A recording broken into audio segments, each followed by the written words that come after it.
Gusto mo ba makasakay ng eroplano kahit nasa bahay ka lang? Gamit ang phone mo at CapCut, tuturo ko sa'yo.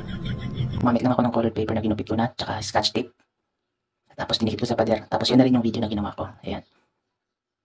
Ayan, okay na. Tapos nag-download din ako ng video sa YouTube. Sinerge ko lang airplane window view. Kung gusto nyo ng instructions paano i-download, nasa videos ko lang. Tara sa CapCut.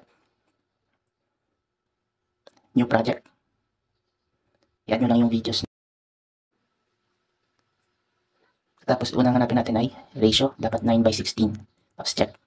Tapos i-cut na natin yung mga hindi kailangan sa video. Itap ang video. Split. Kasi delete natin yung unahan. Tapos hanap lang tayo ng gusto natin dulo ng video. Tap lang ulit, split, at i-delete yung dulo. Tapos sa next clip naman, hanapin muna natin yung overlay. Para bumaba yung video. Ayan. Tapos i-delete lang din natin yung part na di natin kailangan. Ayan. Tapos tap ang video. Split. Delete natin yung nasa unahan. Tap, tapos delete. Ayan. Pagkatapos, hanapin natin yung last part ng video. Tap lang ulit. Split. Then delete. Ayan. Pwede natin i-drag yung video papunta sa unahan. I-press lang ng matagal. Tapos i-drag natin papunta sa unahan para magpantay sila. Ayan. Tapos itap yung in-overlay natin. Hanapin naman natin yung cutout. Tapos chroma key. Tapos may lalabas na bilog, itapat lang natin dun sa kulay green. Tapos intensity, taasan lang natin para kita na yung airplane view. Tapos check. Tapos itap na natin yung unang clip. Ipantay lang natin or litan lang natin ng sakto dun sa kulay green.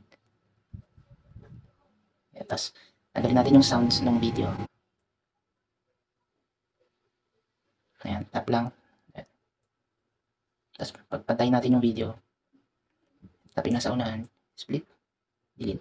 Tapos i-delete natin yung CapCut sa dulo. Ayan, back lang.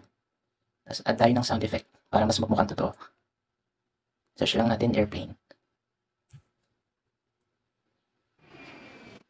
Ayan, try nyo lang yung iba't ibang effect. Tapos kung nakabili na kayo, add na. Ayan, ipantay nyo lang din sa dulo ng video. Tapos itap yung sound, split, tapos i-delete yung sobra. Tapos i-save nyo na. Hindi pa po tayo tapos, may isa pa po. Tapos i-add lang po natin yung sa new project, yung bagong video na sinave natin. Tapos add. Tapos para magmukhang totoo, itatap natin yung video. Click natin yung keyframe, yung diamond. Pagkatap, i-zoom natin yung video. Para magmukhang totoo nasa airplane talaga tayo. Ayan. Kayo na bahala kung ano yung gusto nyo. Ayan, sa akin yun yan. Tapos bago magtapos yung video, para i-reveal natin na nawala tayo sa airplane, keyframe. Tap nyo lang yan. Tapos sa pinakadulo ng video, ibabalik natin siya sa normal size niya para i-reveal na wala tayo sa airplane.